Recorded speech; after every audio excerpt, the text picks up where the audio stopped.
ایک ہے ایک شخص معین المسیح الدجال، ان دونوں میں فرق ہے۔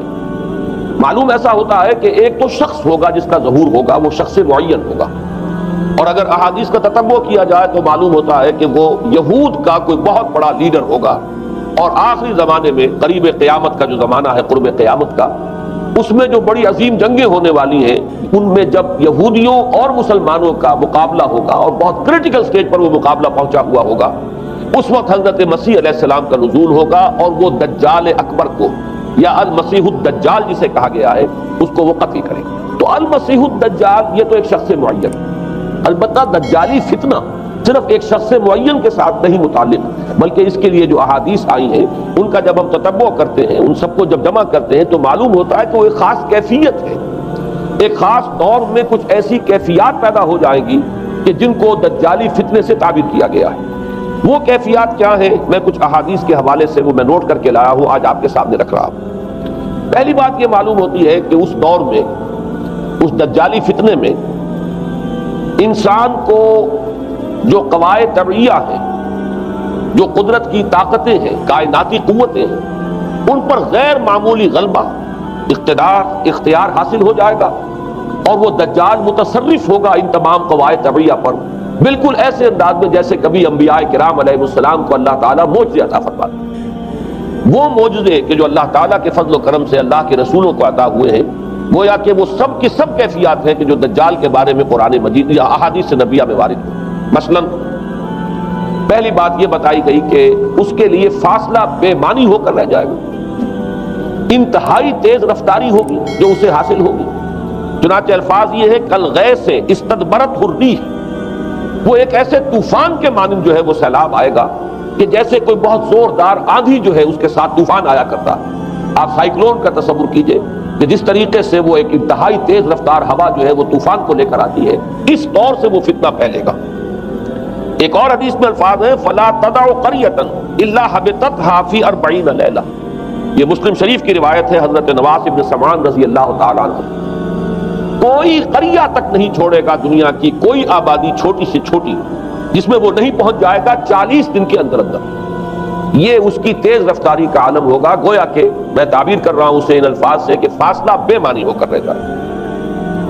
اسی کے ضمن میں بعض اور روایات آئی ہیں۔ سواری جو ہے اس دجال کی، اس کو گدھے سے تعبیر کیا گیا، اس لیے کہ ظاہر بات ہے اس دور میں اور کسی شے کا اگر تذکرہ کیا جاتا ہوائی جہاز کا یا راکٹس کا تو وہ تو لوگوں کی سمجھ میں نہ آتا، اور پہلے انہیں ساری سائنس پڑھانی پڑتی تب وہ الفاظ استعمال کرتے، لہذا وہ اس کا خچر، اس کا جس پر سواری ہوتی ہے، لیکن اس کی تیز رفتاری کے لیے الفاظ آئے ہیں کہ اس کا ایک قدم اگر مکے میں ہوگا تو دوسرا قدم شام میں جا کر پڑے، اور الفاظ یہ آئے ہیں کہ اس کے دونوں کانوں کے درمیان فاصلہ جو ہے وہ 40 باع کا یعنی 80 ہاتھ کا ہوگا۔ بلکہ حضرت علی رضی اللہ تعالیٰ عنہ کے خطبے میں جو اس کا بیان ہوا ہے کہ اس کا ایک کان جو ہے وہ 30 ہاتھ لمبا کان ہوگا اس کا۔ ابھی ذرا یہ صرف احادیث آپ سنتے جائیے، پھر اس کے بارے میں ان سب کو جوڑ کر جو ہمیں نتیجہ نکالنا ہے اس پر گفتگو بعد میں ہوگی۔ اسی طرح آواز کا معاملہ کہ اس کی آواز 4 دانگ عالم میں بیک وقت سنی جائے۔ الفاظ یہ ہے ینادی بصوت لہو یسمع لہو ما بین الخافقین، وہ ایک ایسی آواز کے ساتھ پکارے گا کہ جسے مشرق و مغرب کے مابین رہنے والا ہر شخص سنے گا۔ اس کی آواز جو ہے گویا کہ وہ تمام فاصلوں کے جو پردے ہیں اس کے لیے وہ حائل نہیں رہیں گے، بلکہ یہ کہ اس کی آواز جو ہے پوری دنیا میں مشرق و مغرب میں بیک وقت سنائی دے گی۔ تیسری بات معلوم ہوتی ہے کہ علاج معالجہ وہ اس انتہا کو اور عمل جراحی اس انتہا کو پہنچ جائے گا۔ یہاں وہ الفاظ آئے ہیں جو قرآن مجید میں حضرت مسیح کے معجزات کے لیے آئے۔ حضرت مسیح کے الفاظ میں ابرئ الاکمہ والابرص، کہ میں مادر ذات اندھے کو اور جو کوڑھ کا مرض تو ان دونوں کو میں ٹھیک کر دیتا ہوں۔ حضرت مسیح علیہ السلام صرف ہاتھ پھیرتے تھے اور مادر ذات جو نابینا ہے، اندھا، بینائی اس کی آ جاتی تھی، اور کوڑھی جو ہے اس کے جسم پر ہاتھ پھیرتے تھے اس کا کوڑھ درست ہو جاتا۔ ابرئ الاکمہ والابرص، وہی الفاظ آئے حدیث میں کہ دجال کو یہ قدرت حاصل ہو جائے گی۔ نمبر 2 یہ کہ وہ یحیی الموتیٰ، جیسے کہ حضرت مسیح کے الفاظ ہے وہ احیی الموتیٰ، میں زندہ کرتا ہوں مردے کو۔ حضرت مسیح فرماتے تھے ایک مردے کو قم باذن اللہ، اور وہ کھڑا ہو جاتا تھا۔ بالکل اسی طریقے سے دجال کو بھی قدرت حاصل ہو جائے گی کہ وہ مردوں کو زندہ کرے گا۔ مزید وضاحت ایک حدیث میں یہ ہے کہ وہ ایک شخص کو آری کے ساتھ بیچ میں سے چیرے گا، 2 ٹکڑے کر دے گا، پھر سینے گا اور زندہ کر دے گا۔ معلوم یہ ہوا کہ علاج معالجے کا علم اور دوسرے یہ کہ جراحی کا علم جو ہے وہ اپنی ان بلندیوں کو پہنچے گا کہ اس حد تک انسان کی رسائی ہو جائے گی۔ چوتھی بات، اس کو زمین اور فضا پر اس قدر غلبہ حاصل ہو جائے گا، الفاظ یہ حدیث کے یامر السماء فتمطر، وہ آسمان کو حکم دے گا بارش برسا اور وہ بارش برسائے گا، والارض فتنبت، اور زمین کو حکم دے گا کہ فصلیں اگا اور وہ اگائے گی، وَيَمُرُّ بِالْخَرْبَةِ فَيَقُولُ لَهَا اُخْرُجِي كُنُوزَكَ، اور وہ کسی ویرانے پر سے گزرے گا، اسے حکم دے گا، ویران چٹیل میدان، اور حکم دے گا کہ اپنے خزانے نکال، اور فرمایا اس کا نتیجہ یہ نکلے گا فَتَتَّبِعُهُ كُنُوزُهَا، تو اس زمین کے جو خزانے ہیں وہ نکل کے اس کے ساتھ چلنے شروع ہو جائیں گے۔ زمین پر قدرت، فضا پر قدرت، بارش کا حکم ہوگا وہ بارش ہو جائے گی، آسمان بارش برسائے گا، زمین اپنے خزانے اگل دے گی۔ پانچویں بات، وَيُبْعَثُ مَعَهُ الشَّيَاطِينُ عَلَى صُورَةِ مَن مَاتَ، اس کے ساتھ کچھ ایسے شیاطین مبعوث ہوں گے کہ جو ان صورتوں کو اختیار کریں گے ان لوگوں کی جو مر چکے، من الآباء والأمہات والمعارف، جو آباء و اجداد اور مائیں اور دادیاں اور جو بھی جان پہچان والے لوگ ہیں جو فوت ہو چکے ہوں گے، وہ ان کی صورت اختیار کریں گے۔ فَتَأْتِي أَحَدَهُمْ فَيَقُولُ أَلَسْتُ فُلَانًا أَلَسْتَ تَعْرِفُنِي، پھر وہ آئے گا اور وہ شیاطین آئیں گے اور انسان سے کسی سے بات کریں گے، کیا تم مجھے نہیں پہچانتے؟ کیا میں تمہارا فلاں رشتہ دار نہیں ہوں؟ اپنی نشانیاں بیان کریں گے اور لوگ پہچانیں گے۔ یہ وہ احادیث ہے کہ جن کا جو نتیجہ نکلتا ہے اس کو پہچان لیجئے۔ وہ نتیجہ یہ ہے کہ حضور صلی اللہ علیہ وسلم نے دجالی فتنے کے جو اوصاف بیان کیے یا جو علامات بیان کی، ان کا حاصل یہ ہے کہ سائنس اور ٹیکنالوجی کی وہ بلندیاں انسان کو حاصل ہو جائیں گی کہ جو چیزیں کبھی رسولوں کے معجزوں سے ظہور پذیر ہوتی تھیں، وہ قوانین طبیعہ پر تصرف کے باعث خود انسان کرنے لگے گا۔ یہ ہے در حقیقت حاصل۔ چنانچہ آج آپ دیکھیے وہ جو اس کا گدھا ہے وہ ہمارے آج کل کے ہوائی جہاز ہے، اور آپ کو معلوم ہے کہ یہ رڈار جو ہیں ان کے ہوائی جہازوں کے، یہ بالکل اینڈز پر ہوتے ہیں ان کے بازوؤں پر، اور یہی ان کے کان ہیں، انہی سے انہیں وہ معلومات حاصل ہوتی ہیں۔ خود ان کی لمبائی چوڑائی جو ہے وہ کتنی ہے، اور پھر یہ کہ ان کے درمیان فصل جو ہے وہ 80 ہاتھ کا یا 40 باہ کا وہ موجود ہے، اور جہاز کی ایک اڑان اب تو کہیں بات پہنچ گئی کہ آپ کو معلوم ہے کہ پوری دنیا کے گرد بھی ایک جہاز جو ہے وہ چکر لگا لیتا ہے چند گھنٹوں کے اندر۔ لیکن یہ ہے کہ عام جو رفتار ہے اس میں بھی ایک پڑاؤ سے دوسرے پڑاؤ تک، ایک جگہ سے جس کو ہاپ کرنا کہتے ہیں، یہ بھی کم سے کم 500-700 میل کا عام طور پر سفر جو ہے وہ جہاز طے کر رہا ہے۔ اسی طریقے سے ہماری جو سائنس کی، خاص طور پر جو طبی سائنس ہے، اب اس میں جس طریقے سے کہ زندہ رکھا جاتا ہے انسانوں کو، اور وہ ویجیٹیبل چاہے کہا گیا ہے ان کو ہیومن ویجیٹیبلز، لیکن یہ کہ دل کی دھڑکن بھی چلائے جا رہے ہیں، خوراک بھی پہنچا رہے ہیں، آدمی جو ہے وہ زندہ سال ہر سال تک زندہ پڑا رہتا ہے۔ اور یہ کہ سرجری بعض جانوروں پر تو یہ بات ہو چکی ہے کہ کاٹے گئے ہیں اور پھر ان کو سی دیا گیا ہے، جوڑ دیا گیا ہے۔ یہ تمام جو بھی معجزے ہیں اس وقت سائنس دکھا رہی ہے۔ اسی طرح اگر یہ معجزہ دیکھنا ہو کہ زمین لکو تک زمین، جہاں کہیں کوئی آثار نہیں تھے کسی ایک پتے تک کے اگنے کے، اگر وہاں لہلہاتے ہوئے آپ کو چمن دیکھنے ہو، تو ویسے سب سے پہلے تو یہ معاملہ ہوا تھا اسرائیل نے جو کر کے دکھایا تھا، لیکن اب تو آپ ابو ظبی چلے جائیے، سعودی عرب میں چلے جائیے۔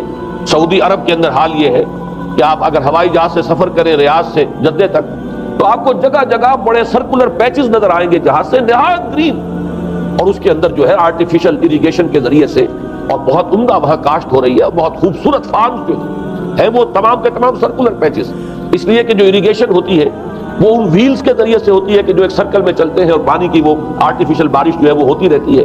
باقی یہ کہ فضا سے آرٹیفیشل رین، یہ تو بہت ہی سادہ سی بات ہے کہ فضا کے اندر ایٹماسفیرک کنڈیشنز کو ذرا تبدیل کیا جائے تو بارش آ جاتی ہے۔ اور باقی رہ گیا آواز کا یہاں سے وہاں جانا، وہ تو آواز ہی نہیں ہے، تو آپ صورتیں دیکھ رہے ہیں۔ آپ کو نیو یارک میں بیٹھا ہوا خطاب کرے، آپ پوری دنیا کے اندر جہاں چاہیں، وہ آل ورلڈ اینٹینا آپ کے پاس صرف ہونا چاہیے، باقی یہ کہ آپ دنیا کے کسی بھی گوشے میں بیٹھے ہوئے کسی شخص کا خطاب جو وہ سن سکتے ہیں۔ تو معلوم یہ ہوا کہ در حقیقت یہ جو دجالی فتنہ ہے، یہ جس کے اوصاف جو بیان کیے گئے، ابھی میں اس کو لفظ فتنہ سے تعبیر نہیں کر رہا، اسے جس چیز نے فتنہ بنایا وہ ابھی میں آپ سے عرض کروں گا، لیکن یہ جتنے اوصاف حدیث میں آئے، جتنی صفات بیان ہوئی ہیں، جو کوائف وہاں سامنے آ رہے ہیں، ان سب کا حاصل تو ایک لفظ میں یہ ہے کہ سائنٹیفک ڈیولپمنٹ اور ٹیکنالوجیکل ڈیولپمنٹ وہ اس درجے کی ہو جائے گی کہ قواعد طبیعہ پر، فورسز آف دی نیچر پر انسان کو تصرف اور تسلط حاصل ہو جائے گا، اور وہ انہیں استعمال کرے گا، اور اس طریقے سے اس کے اندر وہ ساری کی ساری کیفیات جیسے کہ آج ہم دیکھ رہے ہیں اپنی نگاہوں کے سامنے وہ پیدا ہو جائیں گی۔ اب سوال یہ ہے کہ اس شے کو فتنہ کس چیز نے بنایا؟ یہ بات سمجھ لیجیے، جہاں تک سائنسی ترقی کا تعلق ہے، تکنیکی ترقی کا تعلق ہے، یہ چیزیں فی الاصل فتنہ نہیں ہے، یہ تو وہ علمہ آدم الاسماء کلہا کا ظہور ہے۔ اللہ تعالیٰ نے ازل میں حضرت آدم علیہ السلام کو جو صلاحیت عطا فرما دی تھی، یہ ایکسفولیشن ہے اس کا ظہور ہے۔ جیسے کہ آم کی گٹھلی میں آم کا درخت ہے، لیکن ظاہر بات ہے کہ اس کو درخت بننے میں وقت لگتا ہے، پہلے وہ 2 پتے نکلتے ہیں، پھر وہ بڑھتا ہے معاملہ، کئی سال میں جا کر وہ درخت جو ہے وہ جوان ہوگا، وہ پھل دے گا۔ اسی طریقے سے یوں سمجھیے کہ بالقوہ وہ علم حضرت آدم علیہ السلام کو دے دیا گیا، یعنی وہ صلاحیتیں ودیت کر دی گئی، وہ فیکلٹیز، سمع اور بصر اور فؤاد، دیکھو سنو نتیجہ نکالو اور آگے بڑھو۔ آپ نے چیز دیکھی، ایک سنی، نتیجہ نکالا، اس کو نوٹ کیا، آگے بڑھے، پھر کوئی چیز دیکھی، پھر کوئی سنی، اپنے سابق جو نتیجہ آپ نے نکال کر محفوظ کیا تھا اپنی میموری میں، اس کے ساتھ اس کو ٹیلی کیا، کوئی اور نتیجہ نکل آیا اور آگے بڑھے۔ تو یہ تو سٹیپ بائی سٹیپ، قدم بہ قدم انسانی علم آگے بڑھ رہا ہے۔ یہ ہرگز فتنہ نہ ہوتا، میرے الفاظ پر توجہ کیجئے، اگر اس کے ساتھ متوازن طور پر ایمان اور روحانیت کا ارتقا بھی ہوتا رہے، اگر اس کے ساتھ اللہ کی معرفت، اللہ کی محبت، آخرت کا ایمان، منزل انسان کی جو ہے وہ آخرت ہے، دنیا نہیں ہے، اگر یہ چیزیں ساتھ کے ساتھ ہوتی تو یہ ہرگز فتنہ نہیں۔ فتنہ در حقیقت اسے جس نے بنایا ہے وہ یہ ہے کہ کچھ ایسے اسباب ہوئے ہیں، اور وہ اسباب آج مجھے بیان کرنے کہ در حقیقت موجودہ عیسائیت اس کا سب سے بڑا سبب ہے۔ اس کے نتیجے میں ایک بہت بڑا گیپ ہے، اپالنگ گیپ ہے، بڑا مہیب خلا ہے، بڑی وسیع خلیج ہے جو حائل ہو چکی ہے کہ ایمان اور روحانیت ختم ہوتے چلے گئے، اور یہ ٹیکنیکل اور سائنٹیفک ڈیولپمنٹ بڑھتی چلی گئی۔ ان دونوں کے درمیان جو مہیب خلا پیدا ہوا ہے اس نے اسے فتنہ بنا دیا ہے، اور عظیم ترین فتنہ بنا دیا۔ ورنہ اگر اس کے ساتھ ہی اللہ پر ایمان، آخرت پر ایمان، اور انسان کے اندر ایمانی کیفیات، اس کی روحانی کیفیات اگر یہ بھی برقرار رہتی، بلکہ اس کے ساتھ متوازن طور پر ان کو ترقی کرنا چاہیے تھی، تو یہ ہرگز فتنہ نہیں ہے۔ تو پہلی بات یہ سمجھ لیجئے کہ اگرچہ دجالی فتنے کے جو صفات، اس کے اوصاف، اس کی علامات، اس کے مظاہر جو بھی حدیث کے ذریعے سے ہمیں معلوم ہے، جس کا میں نے ابھی آپ کے سامنے تذکرہ کیا، وہ سب در حقیقت تعبیر ہے اس دور کا جو محاورہ ہے، اس دور کی جو زبان ہے، اس دور میں جن الفاظ سے گفتگو کی جا سکتی تھی، اس دور کے ایڈیم میں آج کی جو سائنٹیفک اور ٹیکنالوجیکل ترقی ہے، گویا کہ اس کی تعبیر کی گئی ہے کہ وہ دجالی فتنہ ہوگا۔ لیکن اس شے کو فتنہ بنانے والی شے در حقیقت یہ ہے کہ ایک بہت بڑی خلیج حائل ہو چکی ہے ایمان اور روحانیت، اور دوسری طرف سائنٹیفک اور ٹیکنالوجیکل ڈیولپمنٹ میں ان دونوں کے درمیان اتنا بعد اور فصل پیدا ہو گیا ہے کہ جس کی وجہ سے اس نے فتنے کی شکل اختیار کی۔ اس کا سبب کیا ہے، آج ہمیں اس پر غور کرنا ہے۔ دیکھیے حضرت مسیح علیہ السلام کا دین، اور جیسا کہ میں نے عرض کیا ہے سورہ کہف کے پہلے رکوع میں تذکرہ انہی کا ہو رہا ہے، وَيُنذِرَ الَّذِينَ قَالُوا اتَّخَذَ اللَّهُ وَلَدًا مَا لَهُم بِهِ مِنْ عِلْمٍ وَلَا لِآبَائِهِمْ كَبُرَتْ كَلِمَةً تَخْرُجُ مِنْ أَفْوَاهِهِمْ يَقُولُونَ إِلَّا كَذِبًا فَلَعَلَّكَ بَاخِعٌ نَفْسَكَ عَلَىٰ آثَارِهِمْ إِن لَّمْ يُؤْمِنُوا بِهَٰذَا الْحَدِيثِ أَسَفًا۔ ان آیات کا پہلے ترجمہ آپ سن لیجئے، جو پہلی آیات ہے ان کا ترجمہ ہم کر چکے ہیں۔ کل حمد اس اللہ کے لیے ہے جس نے اپنے بندے پر کتاب نازل فرمائی اور اس میں کوئی کجی نہ رکھی، جو بالکل سیدھی ہے اور خبردار کرتی ہے ایک ایسی بڑی عظیم اور مہیب جنگ سے کہ جو خاص اللہ کی طرف سے ہوگی، اور بشارت دیتی ہے مومنین کو جو نیک عمل کریں کہ ان کے لیے بہت بڑا اور بہت عمدہ اجر ہے، ماکثین فیہ ابدا، وہ اس میں رہیں گے ہمیشہ ہمیشہ۔ وَيُنذِرَ الَّذِينَ قَالُوا اتَّخَذَ اللَّهُ وَلَدًا، اب دوہرا کر بات آئی، اور تاکہ خبردار کر دے ان کو جنہوں نے یہ کہا کہ اللہ نے کسی کو اپنا بیٹا بنایا۔ مَا لَهُم بِهِ مِنْ عِلْمٍ، نہیں ہے ان کے پاس اس کے بارے میں کوئی علم، وَلَا لِآبَائِهِمْ، نہ ان کے آباء و اجداد کے پاس کوئی علم تھا، کوئی عقلی دلیل نہیں، کوئی اللہ کی اتاری ہوئی کسی کتاب میں، اللہ کے اتارے ہوئے کسی صحیفے میں اس کے لیے سند نہیں۔ وَلَا لِآبَائِهِمْ كَبُرَتْ كَلِمَةً تَخْرُجُ مِنْ أَفْوَاهِهِمْ، بہت بڑی بات ہے کہ جو نکل رہی ہے ان کے منہوں سے، إِن يَقُولُونَ إِلَّا كَذِبًا، نہیں بول رہے یہ، نہیں کہہ رہے یہ مگر جھوٹ۔ فَلَعَلَّكَ بَاخِعٌ نَفْسَكَ عَلَىٰ آثَارِهِمْ، تو اے نبی صلی اللہ علیہ وسلم شاید کہ آپ اپنے آپ کو ہلاک کر لیں گے ان کے آثار پر۔ یہ آثار کے لفظ کو میں ابھی جو کٹو رکھ رہا ہوں، بعد میں اس کی وضاحت کروں گا۔ إِن لَّمْ يُؤْمِنُوا بِهَٰذَا الْحَدِيثِ أَسَفًا، اگر یہ لوگ ایمان نہ لائے اس حدیث پر، یہ حدیث قرآن، اس پر اگر یہ ایمان نہ لائے، جیسے کہ وہاں فرمایا گیا تھا اگر رحمت خداوندی میں داخل ہونا ہے اے بنی اسرائیل تو یہ شاہدرہ ہے رحمت خداوندی کا قرآن حکیم، آؤ اور داخل ہو جاؤ۔ یہاں پر ان عیسائیوں کو متنبہ کیا جا رہا ہے اگر وہ اس حدیث پر، یہ حدیث اللہ کی کتاب، احسن الحدیث کتاب متشابہہ فبأی حدیث بعدہ یؤمنون، اگر اس اللہ کی حدیث پر، اللہ کی کتاب پر یہ ایمان نہ لائے تو جو ان کے آثار ہوں گے، جو نتائج نکلیں گے، ان پر اے نبی شاید کہ آپ اپنے آپ کو صدمے اور رنج اور غم سے ہلاک کریں۔ یہ ہے در حقیقت وہ آیات کے جن میں تذکرہ ہو رہا ہے عیسائیت کا۔ لیکن عیسائیت سے مراد کیا ہے اسے سمجھیے۔ حضرت مسیح علیہ السلام کا دین تو بعین ہی وہی دین تھا جو دین آدم سے لے کر محمد تک صلی اللہ علیہ وسلم وعلیہ الصلوۃ والسلام جتنے انبیاء آئے ہیں ان کے دین میں کوئی فرق نہیں۔ دین توحید وہی ایمان، البتہ شرائع کے اندر، شریعتوں میں کچھ تفصیلی احکام میں فرق ہوا ہے، شریعت موسوی اور شریعت محمدی میں علی صاحب الصلوۃ والسلام تھوڑا فرق ہے، دین ایک ہی ہے۔ شرع لکم من الدین ما وصی بہ نوحا والذی اوحینا الیک وما وصینا بہ ابراہیم وموسیٰ وعیسیٰ، دین میں تو ہم نے وہی شے تمہارے لیے بھی معین کی ہے مسلمانوں، کہ جس کی کہ ہم نے نوح کو وصیت کی تھی اور جس کی کہ ابراہیم کو اور موسیٰ کو اور عیسیٰ کو وصیت کی، دین ایک ہے۔ ان الدین عند اللہ الاسلام، تو دین مسیحی بھی وہی تھا بعید ہی جو دین محمدی ہے اور دین موسوی ہے صلی اللہ علیہ وسلم علیہ الصلوۃ والسلام۔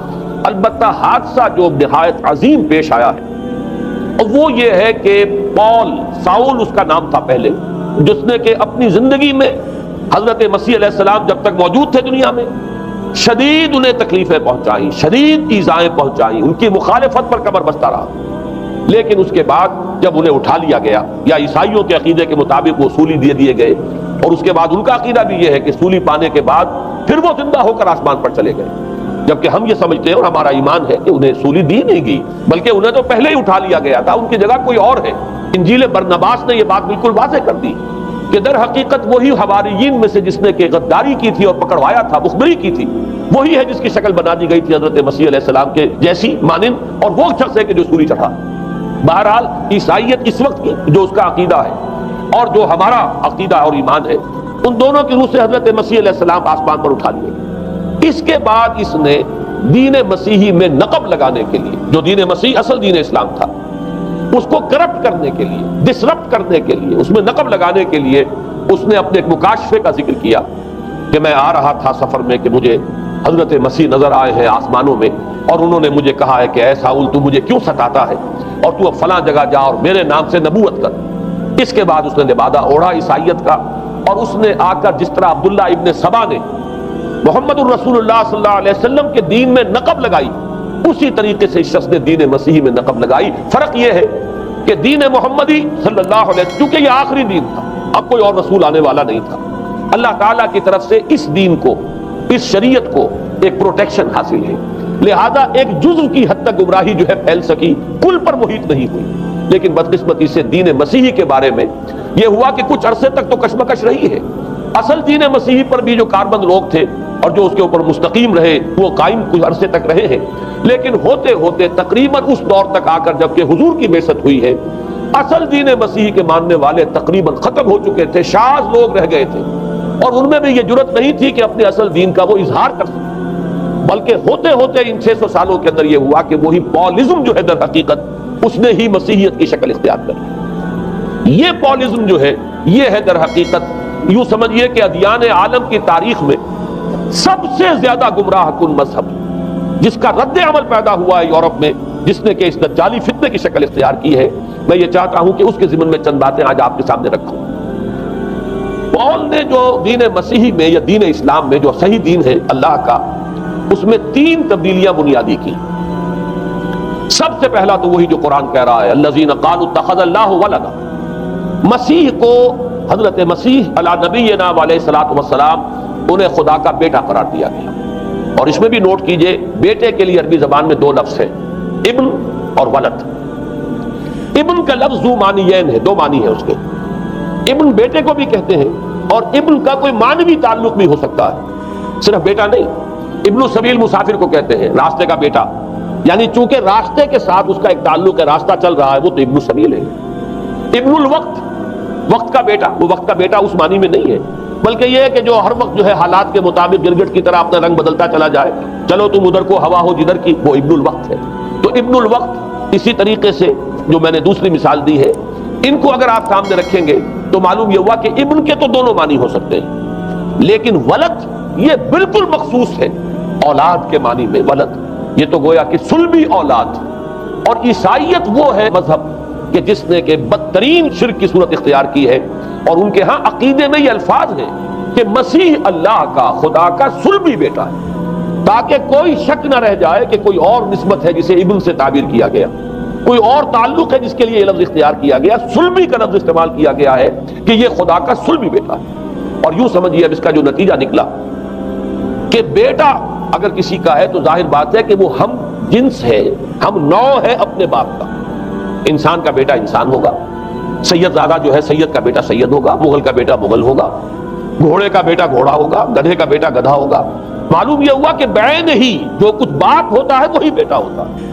لہذا اس لفظ نے در حقیقت شرک کی بدترین صورت اختیار کی کہ بالکل اللہ کے برابر، اللہ کا ہم نوع. گویا کہ بدترین شرک جو ہے شرک فی الذات ہے. اور شرک فی الذات کی بدترین صورت یہ ہے کہ جو عیسائیت میں آئی ہے کہ حضرت مسیح علیہ السلام کو اللہ کا صلبی بیٹا قرار دیا گیا. اب اس کے نتیجے میں چونکہ ظاہر بات ہے کہ آخر بائبل بھی موجود تھی، اس بائبل کو ایک دم کیسے ختم کر دیتا سینٹ پال. سینٹ پال کہیں یا بہرحال میں تو لفظ سینٹ اس کے ساتھ استعمال نہیں کرنا چاہتا، لیکن چونکہ ہمیں یہ ہدایت ہے قرآن مجید کی بھی کہ جو باطل معبود بنا لیے جاتے ہیں انہیں بھی ہم کوئی ان کے لیے توہین والے الفاظ استعمال نہ کریں، لہذا میں یہ لفظ استعمال کر رہا ہوں. ورنہ جی تو چاہتا ہے کہ کوئی اور لفظ اس کے لیے استعمال کیا جائے. لیکن جو بھی اس وقت دنیا میں اس کا معروف نام ہے پال، سینٹ پال، تو اس نے چونکہ ظاہر بات ہے کہ پوری بائبل کو کیسے ختم کر دیتا، ایک دم تورات کو کیسے ختم کر دیتا. تورات تو آج تک چلی آ رہی ہے بائبل کے ساتھ ملی ہوئی، the old testament, the new testament, یہ دونوں مل کر بائبل بنتی ہے. لہذا اب گورکھ دھندا بنانا پڑا انہیں، وہ تسلیس والا گورکھ دھندا، 3 میں 1 1 میں 3، توحید بھی ہے تسلیس بھی ہے، 3 میں 1 1 میں 3. اور یہ وہ شے ہے کہ جس نے عقیدے کا تعلق عقل سے منقطع کر دیا. اسے سمجھ میں آنے والی بات ہے، 3 میں 1 1 میں 3 ایک گورکھ دھندا ہے. نتیجہ انہوں نے یہ نکالا کہ ڈوگما در حقیقت اس کا عقل سے کوئی تعلق نہیں. ڈوگما بس عقیدہ ہے، اور اس عقیدے ہی کے اوپر سارے دین کی بنیاد ہے. باقی وہ عقل میں آئے نہ آئے، عقل کے لیے قابل قبول ہو یا نہ ہو، یہ بات اچھی طرح سمجھ لیجئے کہ اگرچہ ہمارے ہاں بھی ہم بھی یہ بات کہتے ہیں کہ بہت سے حقائق جو ہے کائنات کے وہ ایسے ہیں کہ جن تک عقل کی رسائی نہیں، اس کے لیے ہم مجبور ہیں، محتاج ہیں وحی کی ہدایت کے. لیکن دو چیزوں میں فرق کیجئے، ایک ہے عقل سے ماوراء ہونا اور ایک ہے عقل کے خلاف ہونا. ان دونوں چیزوں میں زمین و آسمان کا فرق. ایک وہ حقائق ہے کہ جو عقل از خود ان تک رسائی حاصل نہیں کر سکتی، لیکن جب وہ سامنے آتے ہیں تو عقل تسلیم کرتی ہے کہ ہاں یہ بات سمجھ میں آتی ہے. ایک وہ چیزیں ہیں کہ جن کو عقل تسلیم نہیں کرتی. تو ایک ہے مخالف عقل، ایک ہے ورائے عقل. ان دونوں میں زمین و آسمان کا فرق ہے. ہمارے دین میں تو عقل کو اپیل کیا گیا ہے، لعلکم تعقلون، لعلہم یعقلون، اولو الالباب الذین یعقلون. اب ظاہر بات ہے کہ عقل کو ہاتھو برہانکم ان کنتم صادقین، لاؤ دلیل اپنی. تو دلیل سے عقل سے اپیل کی گئی. اور اس میں وہ رشتہ جو میں نے کئی مرتبہ بیان کیا علامہ اقبال کے اشعار کے حوالے سے کہ عقل گو آستہ سے دور نہیں، اس کی قسمت میں پر حضور نہیں. اور گزر جا عقل سے آگے کہ یہ نور چراغ راہ ہے، منزل نہیں. منزل تک تو عقل نہیں پہنچائے گی لیکن راستہ تو دکھاتی ہے. اور جب کہ وحی کی روشنی سامنے آتی ہے تو عقل اس کی تصدیق کرتی ہے. یہ ہے ہمارا موقف اور یہ ہے عقلی معقول موقف. لیکن عیسائیت نے، بلکہ کہنا چاہیے پالزم نے، مجھے یہاں پر لفظ عیسائیت اب استعمال کرنا نہیں چاہیے اس لیے کہ حضرت عیسیٰ سے اب اس کی نسبت نہیں رہی. حضرت عیسیٰ سے اس کی نسبت جو ہے یہ مس نومر ہے، یہ غلط نام ہے. دی 100 کا مصنف جو ہے ڈاکٹر مائیکل ہارٹ، اس نے یہ بہت بڑی بات کہی. اس نے کہا در حقیقت موجودہ جو عیسائیت ہے اسے پالزم کہنا چاہیے. یہ پالزم ہے، کرسچینٹی نہیں. اس لیے کہ در حقیقت حضرت مسیح علیہ السلام کی تعلیم جب تک وہ دنیا میں تھے وہ یہ نہیں تھی کہ جو پال نے دی. البتہ اس نے پال کو بہت بڑا شخص مانا، اس میں کوئی شک نہیں، اس لیے کہ اس نے تاریخ کے ایک دھارے کا جو ہے وہ رخ موڑ دیا ہے. اللہ تعالیٰ کے صحیح دین کو گویا کہ قلع قمع کر کے ایک نیا دین اس طریقے سے پھیلایا ہے کہ آج بھی شاید دنیا میں کثیر ترین تعداد عیسائیت ہی کے نام لیواؤں کی ہے، واللہ عالم، یا شاید گوتم بدھ کے ماننے والوں کی ہے. بہرحال یہ کہ بہت بڑی تعداد میں آج حضرت مسیح علیہ السلام کی طرف جو منسوب ہے غلط طور پر دین، اس کے نام لیوا دنیا میں. اس اعتبار سے وہ یقیناً اس کا تو حق لگتا ہے کہ اس کا نام بھی اس کتاب میں آئے کہ جس نے تاریخ کے اوپر اثرات اپنے پیدا کیے. اور حضرت مسیح علیہ السلام جب تک دنیا میں تھے، عیسائیت کی حقیقت بنی اسرائیل یا یہودیت کے ایک فرقے سے زیادہ نہیں تھی. ڈیٹیچ نہیں ہوا تھا یہ دین حضرت موسیٰ علیہ السلام کے دین سے. لیکن یہ کہ پال نے اسے بالکل ایک مستقل بذات ایک جداگانہ دین کی شکل دے دی ہے، تو یہ پالزم ہے. پالزم نے در حقیقت سب سے پہلا کام یہ کیا کہ عقل سے بالکل تعلق منقطع کر دیا. عقیدہ ڈوگما جو ہے وہ خلاف عقل، جو بات عقل میں آئے نہ آئے بس مان دی. تو پہلی تو یوں سمجھیے کہ نقب جو لگی ہے دین کے اندر وہ اس تسلیس کے حوالے سے، اور تسلیس کا گورکھ دھندا خلاف عقل، لہذا ڈوگما کی جو کا لفظ جو استعمال ہوا ہے کہ بس اس کو تو ہم مانیں گے چاہے وہ عقل کے لیے قابل قبول ہو چاہے نہ ہو. دوسرا اس سے بھی زیادہ آپ دیکھیے ایک سے ایک بڑھ کر اینٹ رکھی جا رہی ہے. خشت اول چونے حد میں مار کر تاثریہ امیر احمد دیوار کچ. دوسرا کفارے کا عقیدہ جو مبنی ہے صلیب کے عقیدے پر.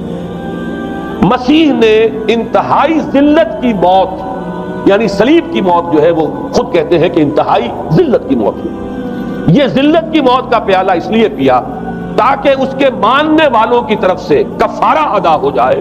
مسیح کفارہ ادا کر چکا ہے، اب جو شخص بھی مسیح کو مان لے گا اس کی گویا کہ نجات ہو گئی. اس کا عمل سے کوئی تعلق، عمل ہو نہ ہو، بد کردار ہو، اچھا کردار والا ہو، نیک ہو، بھلا ہو، جیسا بھی ہو، برا ہو، بدماش ہو، لچا ہو، لفنگا ہو، مسیح کو مان لے. صرف ماننے پر، اس لیے کہ مسیح تو اس کی طرف سے کفارہ پیش کر چکا. سارے گناہوں کا کفارہ جو ہے مسیح نے انتہائی ذلت آمیز موت جو ہے قبول کر کے گویا کہ اپنے ماننے والوں کے تمام گناہوں کا کفارہ دے دیا. یہ دوسرا عقیدہ. اس کا نتیجہ کیا نکلا؟ تسلیس نے عقل سے تعلق توڑ دیا تھا مذہب کا، اس نے عمل سے تعلق توڑ دیا. ڈوگما ہی ڈوگما ہے، نہ عقل سے کوئی تعلق نہ عمل سے کوئی تعلق، کوئی تعلق نہیں رہا. دین کی جڑیں جو ہے دونوں اعتبار سے، دین تو نام ان دو چیزوں کا الا الذین آمنوا وعملوا الصالحات، دونوں کی گویا کہ جڑیں منہدم ہو گئیں، بنیادیں منہدم ہو گئیں، جڑیں کاٹ دی گئیں کہ نہ اس کا تعلق عقل کے ساتھ ہے نہ عمل کے ساتھ. تیسری بات آئی ہے، اس نے کہا شریعت منسوخ. یہ عجیب ہے، دیکھیے جسے آئرنی آف فیٹ کہتے ہیں انگریزی زبان میں. ابھی تک بائبل کے اندر سینٹ میتھیو کے جو روایت ہے، متی کی انجیل جسے کہا جاتا ہے gospel of the Lord according to Saint Matthew, اس میں جو سرمن آف دی ماؤنٹ ہے، ایک واعظ ہونے کے اعتبار سے واقعتاً میں اس کی عظمت کا بڑا قائل ہوں، عظیم ترین واعظ ہے دنیا کا. اس کے شروع میں یہ الفاظ موجود ہیں، don't think I have come to destroy law, ہرگز یہ نہ سمجھنا کہ میں شریعت کو ختم کرنے آیا. وہ یہ کہہ کر گئے تھے کہ شریعت موسوی تم پر لاگو رہے گی، عائد رہے گی، لیکن پال نے تیسرا نقب لگایا، شریعت ساقط کر دی. اس کی ضرورت کیوں محسوس ہوئی یہ بھی سمجھ لیجئے. حضرت مسیح یہ کہہ کر گئے تھے کہ میں صرف بنی اسرائیل کے لیے آیا ہوں، میں اسرائیل کے گھرانے کی کھوئی ہوئی بھیڑوں کی تلاش میں آیا ہوں. انجیل میں یہ الفاظ آج بھی موجود. حضرت مسیح نے اپنے حواریین کو جب بھیجا ہے کہ اب جاؤ تبلیغ کرو میری طرف سے، اس کی ہدایتوں میں ایک ہدایت یہ بھی ہے کہ تمہیں صرف اسرائیلیوں تک تبلیغ کرنی ہے، باہر نہیں. میں صرف اسرائیلیوں کی طرف رسول بنا کر بھیجا گیا ہوں. یہ الفاظ بھی موجود ہیں، اگرچہ اس وقت کے انجیل میں جو الفاظ ہیں وہ تو میں سمجھتا ہوں کہ حضرت مسیح علیہ السلام کے شایان شان نہیں ہے، وہاں کوئی نہ کوئی تحریف ہوئی ہے لفظی، اس لیے کہ وہاں تشبیہ یہ دی گئی ہے کہ کوئی اپنے بچے کے حصے کی روٹی جو ہے کتے کے آگے نہیں ڈالتا. گویا کہ جینٹائلز جو ہیں غیر بنی اسرائیلی، انہیں اس جملے کی روح سے انہیں کتوں سے تشبیہ دی جا رہی ہے کہ میرے پاس میرے بچوں کے حصے کی روٹی ہے، میرے بچے ہیں اسرائیلی، میری روٹی جو ہے یہ جو میرے پاس ہے وہ اسرائیلیوں کے لیے ہے، کوئی اپنے بچوں کے حصے کی روٹی کتے کو نہیں کھلاتا. یہ جملہ تو میں سمجھتا ہوں حضرت مسیح کا نہیں ہو سکتا، لیکن یہ ہدایت کہ تمہیں تبلیغ صرف اسرائیلیوں میں کرنی ہے یہ قرآن مجید کی روح سے ثابت ہے. اس لیے کہ قرآن بھی یہ کہتا ہے کہ رسولاً الی بنی اسرائیل، حضرت مسیح علیہ السلام رسول بنا کر بھیجے گئے تھے بنی اسرائیل کی طرف. اس لیے کہ وہ یوں سمجھیے کہ جسے ہمارے ہاں عام اصطلاحات میں علماء کہا کرتے ہیں تاج و تخت ختم نبوت، وہ تاج و تخت ختم نبوت تو ابھی منتظر تھا محمد رسول اللہ صلی اللہ علیہ وسلم کی آمد کا کہ وہی آئیں گے تو انہی کی بعثت ہوگی پوری نوع انسانی کی طرف. آپ سے پہلے کسی رسول کی بعثت پوری نوع انسانی کی طرف نہیں ہوئی بشمول حضرت مسیح علیہ السلام. ہر جو ہے رسول جو آیا ہے آپ سے پہلے اپنی اپنی قوموں کی طرف آیا ہے. لیکن اس پال نے کیا کیا؟ پہلے تو یہ اصول توڑا. ہم اس دین مسیحی کی یا جو پالزم ہے اس کی اب تبلیغ کریں گے غیر اسرائیلیوں میں بھی. وہاں انہیں دقت پیش آئی، شریعت موسوی بڑی بھاری شریعت ہے، اور وہ بھاری شریعت جو ہے اس کو قبول کرنا تو لوگوں کے لیے آسان نہیں ہے. انہوں نے یہ کیا کہ یہ شریعت تم پر ثابت، شریعت کا بوجھ تم پر نہیں، برڈن آف لا یہ تمہارے لیے نہیں ہے. اور میں یہاں مثال دے دینا چاہتا ہوں، بین ہی تاریخ نے اپنے آپ کو دہرایا ہے. عبداللہ ابن سبا نے جو فتنہ شروع کیا تھا ہمارے ہاں، ہماری تاریخ میں جو اس کے اثرات پھر پیدا ہوئے ہیں ان میں سے ایک جو ہے وہ شکل وہ اسماعیلیت والی ہے کہ اسماعیلیت نے بھی بین ہی یہی شکل اختیار کی ہے. ہندوستان میں آ کر جب اسماعیلی داعیوں نے جب تبلیغ کی ہے تو شریعت ثابت کر دی. آج آپ کو جو اسماعیلی ملیں گے ان کے ہاں کوئی شریعت نہیں ہے، کوئی نماز نہیں، مسجد ان کی ہوتی نہیں، جماعت خانہ ہوتا ہے، وہ کلب گھر ہے، آتے ہیں جمع ہوتے ہیں، کھانا کھاتے ہیں، اللہ اللہ خیر صلی اللہ کو باتیں چیتیں کرتے ہیں. ان کے اوپر شریعت ہے ہی نہیں، نہ روزہ ہے نہ نماز ہے، اور بعین ہی وہی جو اختیارات میں ابھی آپ کو بتاؤں گا کہ جو پوپ کے ہیں وہی ان کے امام حاضر کے اختیارات ہیں۔ بہرحال تیسری نقب جو میں نے عرض کی آپ سے وہ یہ تھی کہ شریعت منسوخ، اس کا نتیجہ کیا نکلا؟ اب دیکھیے ذرا غور کیجئے، ایک بہت بڑا خلا پیدا ہو گیا، وہ خلا کون پر کرے گا؟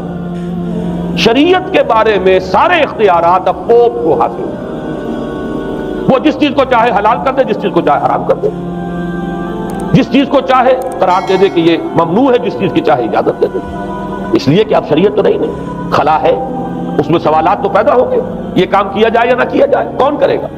تو جب شریعت ختم ہوئی تو سارا اختیار پوپ کے ہاتھ میں آ گیا۔ یہ میں بعد میں ذرا اور تفصیل سے بتاؤں گا کہ کیسے کیسے اختیارات پھر مذہبی طبقے کے ہاتھ میں آئے ہیں۔ اس کے نتیجے میں تاریخ انسانی میں ورسٹ فارم آف تھیوکریسی پیدا ہوئی۔ تھیوکریسی کسے کہتے ہیں؟ جو آج کی اصطلاح میں گالی، تھیوکریسی۔ قائد اعظم کے جملے آپ نے کئی پڑھے ہوں گے، اسلام میں کوئی تھیوکریسی نہیں، مذہبی طبقے کی حکومت نہیں ہے اسلام میں، اور 100% درست ہے۔ تھیوکریسی کہتے ہیں ایک مذہبی حلقے کی، مذہبی طبقے کی حکومت، اس کے ہاتھ میں اختیارات آ گئے۔ اور قرآن مجید میں اسی وجہ سے ان کے اوپر الزام لگایا گیا، اتخذوا احبارهم ورهبانهم اربابا من دون اللہ، انہوں نے اپنے علماء اور صوفیوں کو اللہ کے سوا اپنے معبود بنا لیا۔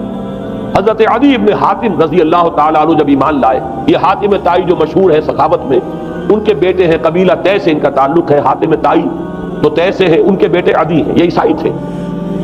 یہ جب ایمان لائے اور پھر انہوں نے قرآن پڑھا تو انہیں ایک اشکال ہوا کہ قرآن مجید میں تو ہم پر الزام لگایا گیا ہے کہ اتخذوا احبارهم ورهبانهم اربابا من دون اللہ۔ تو عرض کیا انہوں نے، ڈرتے ڈرتے عرض کیا ہوگا حضور کی خدمت میں کہ حضور یہ بات تو کچھ درست نہیں معلوم ہوتی، ہم نے تو کبھی اپنے علماء اور رہبان کو خدا نہیں سمجھا، وہ اس مغالطے میں تھے کہ جب تک سجدہ نہ کیا جائے شاید خدا نہیں مانا گیا۔ حضور نے پوچھا کیا ایسا نہیں ہے کہ جس چیز کو وہ حلال کہتے تم حلال مان لیتے ہو، جس چیز کو حرام کہتے ہیں حرام مان لیتے ہو؟ جی ہاں یہ تو ہے، یہی تو فرمایا اربابا من دون اللہ ہے۔ تحلیل و تحریم کا اختیار صرف اللہ کے ہاتھ ہے، یا اللہ کے نمائندے کی حیثیت سے اس کے رسول کے پاس ہے جس کو وحی آتی ہے، اس کے بعد کسی کو اختیار نہیں ہے۔ اجتہاد کر سکتا ہے لیکن اجتہاد کے لیے دلیل دینی ہوگی، نص سے، کتاب اللہ سے کوئی دلیل لاؤ، سنت رسول اللہ سے کوئی دلیل لاؤ، استنباط کرو، عقل سے بات کرو، لیکن یہ ہے کہ تحلیل و تحریم یہ خدائی اختیار ہے، اللہ کے ہاتھ میں اس کا اختیار ہے، اور اللہ کے نمائندے کی حیثیت سے زیادہ یہ اللہ کے رسولوں کے ہاتھ میں اختیار آتا ہے، اس کے علاوہ کسی کے لیے، کسی اور کے لیے یہ مان لیا گیا تبھی تو ان کو خدا بنا لیا گیا۔ اسی معنی میں آج کی جمہوریت جو ہے وہ بدترین شرک ہے کہ یہاں یہ تسلیم کیا جاتا ہے کہ ساورنٹی جو ہے وہ عوام کی ہے، ساورنٹی آف دی پیپل۔ کیا معنی ہے کہ عوام کے نمائندے جو چاہیں قانون بنا دیں، جس چیز کو چاہیں حلال ٹھہرائیں، جس چیز کو چاہیں حرام ٹھہرائیں، ان کے پاس حلت و حرمت کے جو پورے اختیارات ہیں ان کے پاس آ گئے۔ یہی تو خدائی مقام ہے، خدا کا مقام دے دیا گیا، اس سے بڑا شرک کیا ہوگا؟ در حقیقت حاکمیت غیر اللہ اس دور کا سب سے بڑا شرک۔ تو وہاں یہ حق جو ہے دے دیا گیا علماء کے ایک طبقے کو، پوپ کو، تو گویا کہ تاریخ انسانی کی بدترین تھیوکریسی، بدترین مذہبی استبدادی حکومت قائم ہوئی ہے یورپ میں۔ اس کے حوالے سے میں کچھ تاریخی حوالے بھی اب آپ کے سامنے رکھوں۔ دیکھیے جب تک پال نے یہ کام شروع کیا ہے تو تقریباً 3 صدیوں تک تو یہ صرف ایک مذہبی تبلیغ کا کام ہوا ہے۔ انہوں نے کوششیں کی، محنتیں کی، پیغام پہنچایا، اور جیسا کہ میں عرض کر چکا ہوں اس وقت تک گڈمٹ تھے، پال کے ماننے والے بھی تھے اور حضرت مسیح کے جو اصل صحابہ تھے جو ان کے حواریین تھے ان کے ماننے والے بھی تھے، لہذا کشمکش ان کے اندر بھی چل رہی تھی۔ لیکن ظاہر بات ہے کہ حضرت مسیح کے اصل حواریین وہ تو اول تو یہ کہ اپنی گفتگو رکھ رہے تھے محدود بنی اسرائیل تک، نمبر 2 یہ کہ انہوں نے تو شریعت کو ساقط نہیں مانا۔ جنگل کی آگ کی طرح جو مسیحیت پھیلی ہے وہ پالزم والی مسیح ہے، اس لیے کہ اس میں تو کوئی شریعت کا کوئی بوجھ نہیں، کوئی حلال نہیں، کوئی حرام نہیں، کوئی نماز نہیں، کوئی روزہ نہیں، لہذا یہ تیزی کے ساتھ پھیلی۔ اور 300 برس تک تو ایک کشمکش جو ہے جاری رہی، انہوں نے تبلیغیں کی، مصائب جھیلے، کشمکش اندر بھی چلی باہر بھی چلی۔ لیکن اس کے بعد قیصر روم کانسٹنٹائن، قسطنطین جسے کہتے ہیں، جس کا یہ قسطنطنیہ ہے، کانسٹنٹائن، اس نے یہ محسوس کیا بالکل اکبر کی طرح، جیسے اکبر نے محسوس کیا تھا کہ میری مملکت کے اندر یہ مذہبی تصادم جو ہے یہ سب سے بڑی یوں سمجھیے کہ انسٹیبلٹی کا سبب ہے، لہذا ان تمام مذہبوں کو ایک ہاون دستے میں ڈال کے کوٹ پیس کر ایک بناؤ۔ وہ جو دین اکبری یا دین الہی جو اس نے کیا تھا اس سیاسی مصلحت کی وجہ سے کہ یہ ہندو مسلم تصادم اور دوسرے مذاہب کا ٹکراؤ جو ہے وہ ہندوستان کو ایک سیاسی وحدت اور ایک اپنی سیاسی عظمت کی طرف پیش قدمی کرنے کا جو راستہ ہے اختیار کرنے سے روکتا ہے، لہذا یہ کام کیا جائے۔ یہی قسطنطین نے کیا۔ اس نے جب دیکھا بڑی کشمکش چل رہی ہے، اس نے خود عیسائیت اختیار کی۔ عیسائیت کون سی اختیار کی؟ پالیزم والی۔ ظاہر بات ہے اس کے لیے بھی اصل عیسائیت اختیار کرنا جو مشکل تھا، پالیزم والی۔ اور اس کے بعد یہ اب اسٹیٹ کی جو مشینری تھی، جو طاقت تھا، جو دباؤ تھا، اس کے حوالے سے اب یہ مسیحیت جو ہے پورے رومن امپائر کے اندر اب یہ بڑی تیزی کے ساتھ، جس کو کہنا چاہیے، اس کا ایک نظام قائم ہوا، اور جو مذہبی طبقہ تھا اس کا اقتدار مستحکم ہوا۔ اس کے باوجود 200 برس اور گزرے۔ یونان چونکہ بہت بڑا مرکز تھا علم کا، فلسفے کا، سائنس کا، حکمت کا، آپ کو معلوم ہے یہ تمام ارسطو ہو، افلاطون ہو، یہ سب یونان کے ہیں، ارشمیدس ہو، یہ تمام کے تمام جو بھی ہے، تو سائنس اور فلسفہ دونوں اس کا گہوارہ یونان تھا۔ یونانی حکما اعتراض کرتے تھے، لہذا سن 529 اس کو نوٹ کر لیجیے۔ جسٹینین ایک قیصر تھا، اب قسطنطین کے 200 برس بعد، اس نے اپنی پوری مملکت میں فلسفہ اور سائنس کی تعلیم حرام قرار دی۔ کوئی نہ فلسفہ پڑھ سکے گا نہ سائنس، جو فلسفہ پڑھے گا اس کو مرتد قرار دے دیا جائے اور زندہ آگ میں جلا دیا جائے گا۔ انکوزیشن کورٹس قائم ہوئی، وہ صرف مذہبی عدالتیں اس لیے قائم ہوتی تھی کہ جس کے بارے میں معلوم ہو جائے کہ یہ فلسفہ پڑھتا ہے یا یہ سائنس پڑھتا ہے، اس لیے کہ فلسفہ اور سائنس دونوں جڑ کاٹتے ہیں اس ڈوگما کی۔ وہ ڈوگما جو پالیزم والا ڈوگما ہے، اس کی جڑ کھودنے والی ہیں دونوں چیزیں، اور چونکہ وہ دونوں عقل کو اپیل کرتی ہیں، یہ ڈوگما عقل کے متضاد ہے، لہذا مذہب کا تحفظ اسی طرح ہو سکتا ہے کہ اب ان دونوں کو بالکل ممنوع قرار دے دیا جائے۔ یوں سمجھیے کہ تقریباً 1000 برس تک یورپ میں، چونکہ سب سے بڑی اخبار یہی تھی، یورپ میں فلسفہ اور حکمت اور یہ سائنس کی تعلیم ممنوع رہی۔ یہ ہے در حقیقت سب سے پہلا کام جو جسٹینین نے کیا 529 میں۔ اس کے بعد آگے چل کر پوپ کا جو اقتدار ہے وہ اتنا زبردست بنا ہے، پوپ کو اختیار حاصل ہو گیا، جس چیز کو چاہے وہ قانون کا درجہ دے دے، اس لیے کہ شریعت تو ہے نہیں، خلا پوپ کون کرے گا؟ پوپ کو کرے گا۔ پوپ کو اختیار حاصل ہو گیا، وہ جس کے گناہ چاہے معاف کر دے۔ اب دیکھیے اگرچہ ویسے تو گناہ پہلے ہی معاف ہو گئے کہ جس نے مسیح کو مان لیا گناہ تو معاف ہو گئے اگلے پچھلے سب، لیکن یہ کہ پھر بھی ایک خلش رہ جاتی ہے انسان کے دل میں، چونکہ ایک اخلاقی حص انسان کے اندر اللہ نے پیدا کی ہوئی ہے۔ جب کوئی شخص کرتا ہے، کوئی بدکاری کرتا ہے، کوئی چوری کرتا ہے، ڈاکہ ڈالتا ہے، تو وہ جو ایک کانشنس ہے، وہ جو پرک کرتا ہے، اس کو بھی ختم کرنے کے لیے اگر پوپ یا کارڈینل یا اس کے کسی نمائندے کے سامنے جا کر اعتراف گناہ کر لو اور کچھ اس کی مٹھی گرم کرو، کچھ ہدیہ پیش کرو، تو توبہ نامہ، معافی نامہ تمہیں دے دیا جائے گا، اور وہ جو چیز ہے وہ تمہارے لیے سند ہے کہ کوئی تم سے باز پرس تمہارے گناہ کی نہیں ہو سکتی۔ پھر ان کی قیمتیں تھی، ان کے لیے بڑی بڑی جو ہے ہدیے مقرر کیے گئے تھے۔ تیسری چیز، بائبل کا اول تو یہ کہ مفہوم جو ہے وہ کوئی سند نہیں ہے، اس لیے کہ بائبل ہانٹ کر رہی تھی نا، اولڈ ٹیسٹمنٹ بھی ہے، یہ حضرت مسیح کی یہ 4 انجیلیں بھی ہیں، یہ تعلیم کچھ اور ہے، لہذا بائبل جو ہے وہ سند نہیں ہے، سند پوپ کا جو ہے فرمان وہ سند۔ بائبل کی شرح کرنے کی، بائبل کی طرف سے کوئی دلیل لانے کی کسی کو کوئی حق حاصل نہیں۔ یہ جبر تھا، یہ تشدد تھا یورپ میں، یہ وہ دور تھا جبکہ اسلام پھیل رہا تھا۔ میں نے اس لیے آپ سے کہا تھا، نوٹ کرایا آپ کو، 529 میں جسٹینین کا یہ فرمان، 571 میں حضور کی ولادت ہو رہی ہے، وہی صدی ہے، اور 630 کے آس پاس، بلکہ 629 کے آس پاس سلطنت روما کے ساتھ مسلمانوں کا ٹکراؤ شروع ہوا۔ تو یہ تاریخی ان کو ریلیشن جو ہے ذہن میں رکھیے، جس وقت مسلمان آئے اور 200-300 برس جو ان کے عروج کے ہیں، اس وقت آپ کو معلوم ہے کہ تقریباً 6 صدیاں ہو چکی تھی کہ یورپ بالکل جس کو کہا جاتا ہے ڈارک ایجز، انتہائی تاریخی مذہبی جبر اور استبداد، اس کے سوا کچھ نہیں، اور ملاؤں کی حکومت جسے آپ کہیں گے، جسے آج کل کے اصطلاح میں کہا جائے گا، وہ جس کو چاہے جو چاہے سزا دے دے، پوپ کو اختیار حاصل ہے۔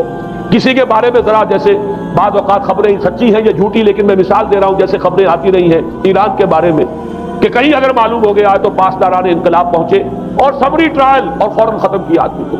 اس قسم سے انکوزیشن رپورٹس جو ہیں وہ کورٹس وہاں قائم ہوئی، اور یوں سمجھیے کہ لاکھوں افراد تحت کیے گئے، زندہ جلائے گئے۔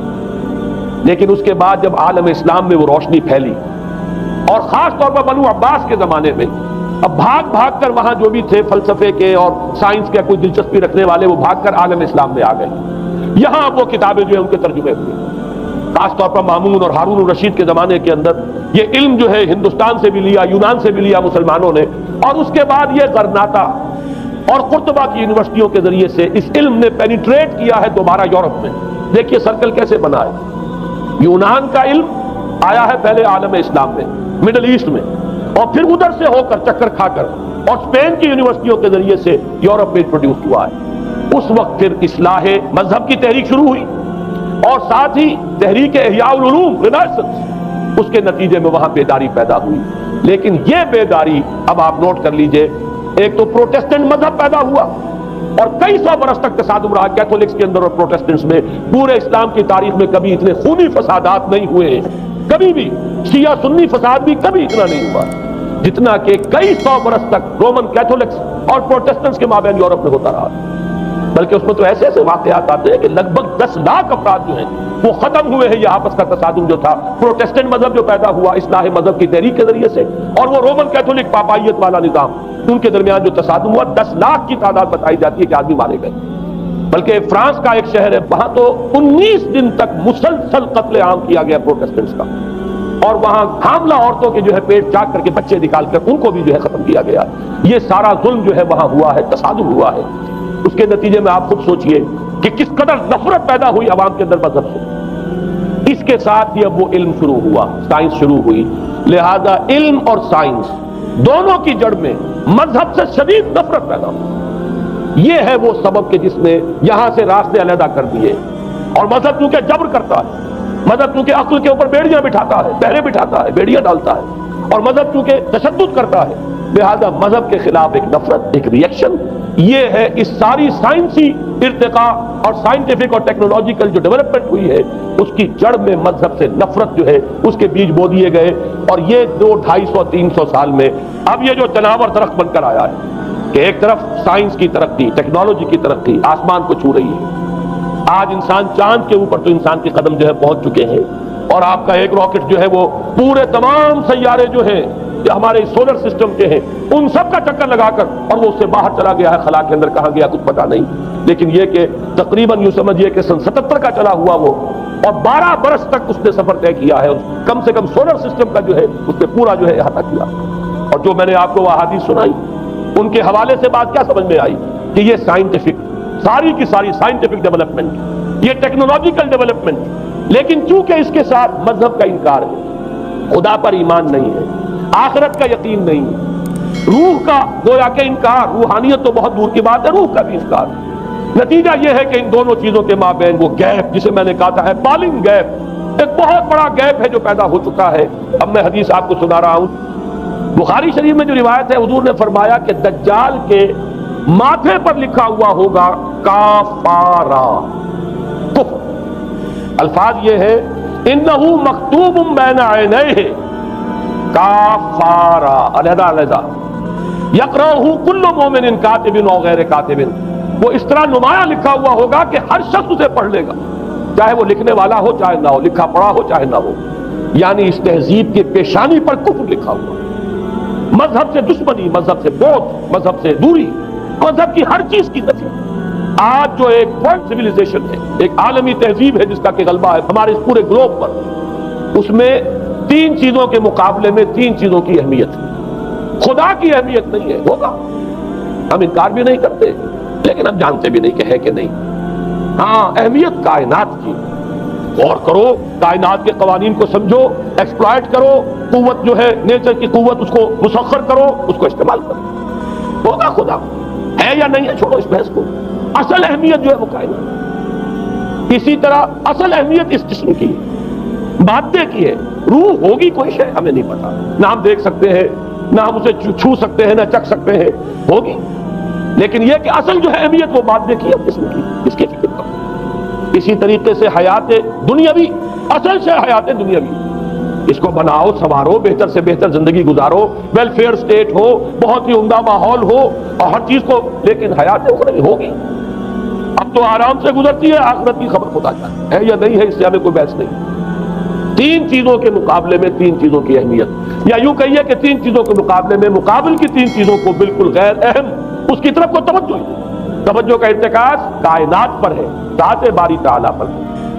ذات و صفات باری تعالیٰ ایک صرف علمی موضوع ہے، اصل توجہ کی شے کائنات. روح ہوگی کوئی شے، اصل شے جسم ہے اور مادہ. حیات اخروی ہمیں نہیں پتا، کسی نے واپس آ کر خبر نہیں دی مرنے کے بعد، لہذا ہم نہیں کہہ سکتے ہے کہ نہیں ہے۔ البتہ یہ کہ حیات دنیا بھی تو ہے، اس کو مضبوطی کے ساتھ تھامو، اس کو بہتر بناؤ۔ توجہ کا اصل ارتکاز حیات دنیاوی پر۔ یہ ہے وہ گلوبل سویلائزیشن جو در حقیقت یورپ سے ابھری، اور یورپ سے ابھری ہے، اس کی بنیاد میں مذہب کی دشمنی موجود تھی۔ جو رد عمل تھا در حقیقت اس پاپائیت کے نظام کا، جو پولزم کے ذریعے سے دنیا میں قائم ہوا، یہ وجہ ہے۔ اور آج انسان جہاں کھڑا ہے، غور کیجئے، انتہائی ہولناک جنگ جو ہے وہ اس کے سر پر ایک خطرے کے طور پر مسلط ہے۔ دو جنگیں اس ایک صدی میں ایسی ہو چکی ہیں جنہیں اپنے ورلڈ وار 1 اور ورلڈ وار 2 اتنے بڑے پیمانے پر قتل و غارت دنیا میں پہلے کبھی نہیں ہوئی، اس لیے کہ پہلے فوجوں کی جنگیں ہوتی تھی، آبادیوں پر جا کر کہیں کوئی قتل عام ہو گیا، ورنہ یہ کہ قبضہ لیا، پہلے وہ کسی اور کی ریت سے اب کسی اور کی ریت ہو گئی۔ آیا بابر آیا، اس نے پانی پت کے میدان کے اندر ابراہیم لودھی کو شکست دے دی، دلی میں آ کر اس نے کسی کا خون نہیں بہایا، بس وہ آ کے تخت پر قابل ہو گئے۔ کہیں کہیں ہوئے ہیں فتنے یا پھر عذاب الہی آتے رہے ہیں کہ رسولوں کے انکار کی سزا کے طور پر قوم نسیہ منسیہ کی گئی ہے، لیکن جنگیں جو دنیا میں ہوتی تھی، وہ جنگوں کا معاملہ جو ہے وہ اس طرح کا ہوتا تھا، وہ فوجوں کے درمیان ٹکراؤ ہوتا تھا، میدان جنگ میں کشتوں کے پشتے لگتے تھے، لیکن اس کے بعد نہیں ہو گیا، کہیں کسی نے بہت غصہ نکال دیا۔ لیکن اس صدی میں اب جو جنگیں ہوئی ہیں اس سے تو ملک کے ملک تحس نحس ہوئے، آبادیاں ختم ہوئی، اور جو تیسری جنگ ہوگی یہ جان لیجئے، آخر انسان کب تک اسے ٹالے گا؟ رشیا کے بارے میں یہ سمجھنا کہ وہ پیچھے ہٹ گیا ہے، پسپائی اختیار کر لی، اس نے بہت بڑی حماقت ہے۔ وہ در حقیقت اب ڈپلومیسی کی راہ سے سپریمیسی چاہتا ہے، لہذا تصادم تو ہو کر رہا ہے۔ مولانا مناظر حسن گیلانی رحمۃ اللہ علیہ کے خیالات جو ہے وہ مجھے اس سورہ کہف کے ابتدائی آیات کے ضمن میں مجھے ان سے اتفاق ہے، اور بہت سی چیزیں ان سے ماخوذ ہیں۔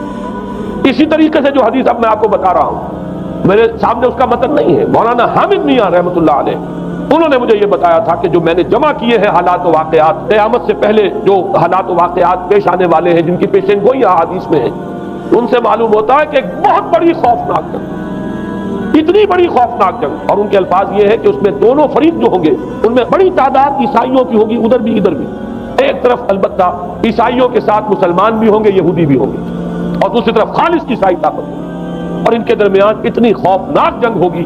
الفاظ ان کے یہ ہیں اس حدیث کے جو انہوں نے مجھے بتائے کہ ایک پرندہ سینکڑوں میل تک پرواز کرے گا اور اسے سوائے لاشوں کے اور کچھ نظر نہیں۔ آپ تصور کیجئے اگر ایٹمک وار ہو جاتی تو یہی ہوگا، تہس نہس ہو جائے گا، وہاں ختم ہو کر رہ جائے گی۔ اور یہ چیز جو ہے یہ بہرحال یہ جتنا کچھ پائل اپ کیا گیا ہے، یہ ڈسٹرکٹیو فورس سائنس کی، یوں سمجھیے کہ معراج اب یہی ہے۔ اب تو سٹار وارز کی باتیں ہو رہی ہیں کہ صرف زمین پر نہیں، باہر بھی یہ جنگیں ہمیں لڑنی پڑیں گی، لیکن یہ کہ اس کا کیا حل ہوگا۔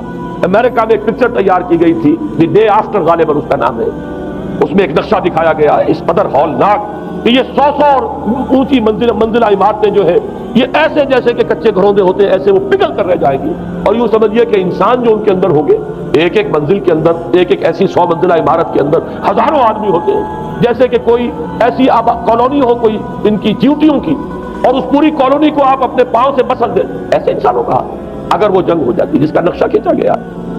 یہ ہے در حقیقت وہ بات کہ جو مولانا مناظر حسن گیلانی فرما رہے ہیں ان آیات مبارکہ میں، وَيُنذِرَ الَّذِينَ قَالُوا اتَّخَذَ اللَّهُ وَلَدًا، تاکہ خبردار کر دے یہ قرآن ان لوگوں کو جنہوں نے کہا ہے کہ اللہ نے بیٹا بنایا، بدترین شرک کا جنہوں نے ارتکاب کیا، اور اسی ولدیت مسیح کے عقیدے سے وہ ساری کرپشن جو ہے دین خداوندی کی، دین مسیح کی اصل جو دین تھا اس کی جو ہوئی ہے، اس کے نتیجے میں آج نوع انسانی وہاں کھڑی ہے۔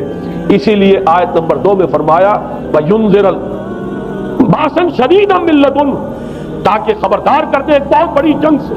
ہمارے اکثر مفسرین نے یہاں پہ ایک بہت بڑا عذاب کہہ کر جو ہے وہ گزر گئے، لیکن واحد یہ لفظ ہے قرآن مجید کا، یہ مقام ہے جہاں لفظ باس آیا، اور مولانا مناظر حسن گیلانی نے بحث کی، باس تو جنگ کو کہتے ہیں، قرآن مجید میں جہاں بھی یہ لفظ آیا جنگ کو کہتے ہیں۔ تو ایک بہت بڑی ہولناک جنگ جس کے لیے فرمایا مِن لَّدُنْهُ، یہ تمہارے اپنے پیمانوں پر نہیں آئے گی، یہ تمہارے حساب کتاب میں نہیں آ سکتا جو ڈسٹرکشن ہوگی، جیسے کہ آپ علم لدنی کہتے ہیں، ایک علم وہ ہے جو جانے بوجھے طریقے سے حاصل کیا جاتا ہے، ایک علم لدنی ہے جو خاص اللہ تعالیٰ اپنے کسی بندے کو عطا فرما دے۔ اس جنگ کی جو ہلاکت خیزی ہے وہ تمہارے حساب کتاب میں آنے والی نہیں ہے۔ لِيُنذِرَ بَأْسًا شَدِيدًا مِّن لَّدُنْهُ وَيُبَشِّرَ الْمُؤْمِنِينَ الَّذِينَ يَعْمَلُونَ الصَّالِحَاتِ أَنَّ لَهُمْ أَجْرًا حَسَنًا مَّاكِثِينَ فِيهِ أَبَدًا۔ البتہ اللہ تعالیٰ بچائے گا اپنے اہل ایمان بندوں کو جو نیک عمل پر بھی قائم، اب میں وہ حدیثیں آپ کو سنا دوں. میں نے پہلے بخاری کی حدیث آپ کو سنا دی کہ اس پورے فتنے کے معلوم ہوگا کہ اس کی دونوں آنکھوں کے مابین کافارا لکھا ہوا ہے کفر. گویا کہ یہ سمبل ہے، یہ علم ہے، یہ علامت ہے اس جدید موجودہ تہذیب کی کفر، الحاد، مادہ پرستی، خدا کا انکار، آخرت کا انکار، روح کے وجود کا انکار. اس کے بعد فرمایا، یہ ابو داؤد کی روایت ہے، فواللہ ہے تو خدا کی قسم وہ وقت جب آئے گا، ان الرجل لیاتی ہے وہو یحسب انہ مومن، ایک شخص حاضر ہوگا اس کے پاس، دجال کے پاس، اور وہ شخص اپنے آپ کو مومن سمجھتا ہوگا کہ مومن ہے. وَيَتَّبِعُهُ بِمَا يُبْعَثُ بِهِ الشُّبْهَاتِ، لیکن جو شبہات اس فتنے کی وجہ سے اس کے اندر پیدا ہو جائیں گے اس کی وجہ سے وہ بھی اسی کی پیروی کرے گا. آج آپ عالم اسلام کا نقشہ دیکھ لیجیے، ذہنوں کے اندر جو شبہات ہیں، ایمان کے بارے میں یقین کی کیفیت کتنوں کو حاصل ہے، وہی ساری ہماری بھی ویلیوز ہیں، وہی مادی تہذیب جو ہے، آج ہم بھی اسی کے پیروکار ہیں. سمجھتے ہیں اپنے آپ کو مسلمان، سمجھتے ہیں مومن، لیکن ذرا تجزیہ کیجیے. اسی کو میں نے اپنے اس کتاب میں اسلام کی نشرت ثانیہ میں تفصیل سے واضح کیا کہ در حقیقت رگ و پے میں سرایت کر گئی ہے یہ تہذیب. بظاہر جو ہے نظر آتا ہے جیسے روئے ارضی پر، زمین کے اوپر تو آپ کو کہیں اونچائی نظر آ جائے گی، کہیں نیچائی نظر آ جائے گی، کہیں پانی ہے، کہیں خشکی ہے. ذرا اوپر چلے جائیں تو ہوا ہے، ہوا کا غلاف پورے کرۂ ارضی کو اپنے اندر لیے ہوئے. یہی حال ہے ہر ملک میں. آپ چلے جائیں نیچے کے لوگوں میں کچھ مذہب نظر آ جائے گا تھوڑا بہت. ہندوستان میں بھی اگر کوئی مندروں میں جاتا تو گھٹیا آدمی جاتے ہیں، بیچارے نیچ لوگ جاتے ہیں، بڑا لوگ آدمی کوئی نہیں جاتا. ہمارے ہاں بھی جا کے ہوتے ہیں مساجد میں سفارا تو غریب، پردہ رکھتے ہیں اگر کوئی تمہارا تو غریب. شہروں میں کاروباری طبقہ ضرور ایسا ہے جو نماز روزے کے ساتھ اس کا ایک شوق ہے، لیکن آپ جا کے دیکھ لیجیے دیہات کے اندر کیا حال ہے. تو معلوم یہ ہوا کہ نیچے تو شاید کچھ نہ کچھ فرق ہے، یہ مسلمان ملک ہے، یہ ہندو ملک ہے، یہ فلاں ملک ہے، یہ بدھ مت کا ملک ہے. لیکن اوپر چلے جائیں، یعنی ہر ملک کے اوپر جو ایلیٹ ہے، جو اعلیٰ تعلیم یافتہ، جو آپ کی ملٹری اور سول بیوروکریسی ہے ٹاپ کی، وہ تو ایک ہی رنگ میں رگے ہوئے، ان کا لباس وہی، ان کا رہن سہن وہی، ان کا تمدن وہی. نام کا فرق اگر نہ ہو تو پتہ نہیں چلے گا یہ مسلمان ہے کہ ہندو ہے کہ سکھ ہے. پر پتہ چلے گا وی پی سنگھ نام ہے تو پتہ چلے گا کہ ہندو ہے. لیکن یہ کہ باقی اس کی مذاقتہ، اس کا لباس، اس کا اٹھنا بیٹھنا. آپ کے ہاں یہ تو کچھ عوامی دور میں آ کے کرتا شلوار جو ہے وہ آئی ہے، لیکن وہ بھی اندرون ملک ہوتی ہے. باہر جا کر ہمارے اپنے لوگوں کے جو لباس ہوتے ہیں، آپ کو دیکھیے کہاں فرق معلوم ہو جائے گا کہ کون مسلمان ہے اور کون ہندو اور کون پارسی ہے اور کون عیسائی. تو معلوم یہ ہوا کہ اوپر ایک ہی گلوبل سویلائزیشن ہے جس کا دور دورہ ہے، اور اس سویلائزیشن کے ماتھے پر لکھا ہوا ہے کافارا. اس میں وہ ایمان نہیں ہے، اس میں الحاد ہے، مادہ پرستی ہے، کفر ہے. اس میں آخری حدیث جو میں آپ کو سنا رہا ہوں، حضور نے فرمایا آخر من یخرج الیہ النساء، اس فتنے کی طرف پیش قدمی کرنے والا آخری طبقہ ہوگا عورتوں کا. وہ جب اس تہذیب کی طرف لپکیں گے، یہ طبقہ جب آگے بڑھے گا، یہ جو ہمارے ہاں بھی جلوس نکلتے ہیں، شریعت کا مذاق اڑانے والے جلوس، اسلامی احکام کی نفی کرنے والے جلوس نکلتے ہیں، اور ان کے جس طریقے سے ڈسپلے ہوتا ہے اخبارات کے اندر، جتنا ان کے لیے اعزاز ہے، جتنی ان کے لیے یہاں پر تکریم ہے ہمارے معاشرے کے اندر، اس کو پیش نظر رکھیے. آخر من یخرج الیہ النساء حتی ان الرجل لیرجع الی امہ و ابنتہ و اختہ و عمتہ فیوثقها رباطا، یہاں تک کہ ایک بندہ مومن کا حال یہ ہو جائے گا کہ وہ دوڑے گا اور کوشش کرے گا اپنی ماں کو، بیٹی کو، بہن کو، پھپھی کو باندھ کر رکھے کہ وہ نکل نہ جائے. یہ حال ہو جائے گا کسی شخص کا. آج کتنے لوگ بے بس ہو چکے ہیں. اب وہ باندھ کر رکھنے والے بھی گویا کہ ہتھیار ڈال چکے ہیں، ورنہ یہ کہ ایک دور تھا کہ کچھ نہ کچھ باندھ کر رکھنے والے تو تھے، لیکن اب تو آزادی کی صورت آئی ہے تو باندھ کر رکھنے والے جو ہے وہ ہار مان چکے. اب تو آپ دیکھیں گے اچھے بھلے نظر یہ آتا ہے، داڑھی رکھی ہوئی ہے، خود جو ہے وہ مذہبی مزاج کے ہیں، لیکن بالکل بے پردہ کو خاتون جو ہے این ان کے اسکوٹر کے پیچھے بیٹھی ہوئی یا ان کے کار کے اندر ان کی برابر کی سیٹ پر بیٹھی ہوئی جا رہی ہے. بے پردگی، یہ اباحیت، ہمارے اخبارات کا جو حال ہے اس کو دیکھیے. خدا کے لیے یہ رنگین صفحات بند کرو، لیکن مجال ہے جو کسی کے کان پر جوں تک دی. لہذا حدیث کے الفاظ نوٹ کیجئے، آخر من یخرج الیہ النساء، اس فتنے کی طرف پیش قدمی کرنے میں آخری طبقہ جو ہوگا وہ خواتین کا ہوگا. حتی ان الرجل لیرجع الی امہ و ابنتہ و اختہ و عمتہ، یہاں تک کہ آدمی دوڑے گا، پکڑے گا اپنی ماں کو، اپنی بیٹی کو، اپنی بہن کو، اپنی پھپھی کو، اور اسے باندھ کے ہی کوشش کرے گا کہ کہیں وہ اس طریقے سے اس دجالی فتنے کے اندر جو ہے وہ اسی کی پیروی کے اندر گھر سے نہ نکلتا. یہ ہے وہ فتنہ جس کی لپیٹ میں اس وقت پوری دنیا آئی ہے. اب نوٹ کیجئے، اس فتنے کے لیے اب میں چند باتیں اور کہہ رہا ہوں. لغوی بحث کیا ہے، دجال کسے کہتے ہیں؟ یہ بنا ہے لفظ دجل سے. دجل اور فریب یہ ہماری زبان میں بھی مستعمل. دجل و فریب دھوکہ دینے والی شے. ملمہ حقیقت کچھ ہو اوپر کچھ اور پردہ ڈال دیا گیا، یہ دجل ہے. گندم نمائی جو فروشی دجل ہے، فریب ہے. اسی کے لیے دوسرا لفظ عربی زبان کا جو قرآن میں کثرت سے آیا وہ غرور ہے، دھوکہ. اصل میں یہ دنیا دھوکہ ہے جو حیات اخروی کے لیے ایک پردہ بن کر ہماری آنکھوں پر پڑ گیا. میں وہ آیات اب آپ اگر آپ کو ہماری ویڈیو اچھی لگی ہو تو ہماری چینل کو سبسکرائب ضرور کریں. ڈاکٹر اسرار احمد رحمۃ اللہ علیہ کی وفات کے لیے سورہ فاتحہ پڑھ کر کامنٹ میں آمین لکھیں. شکریہ.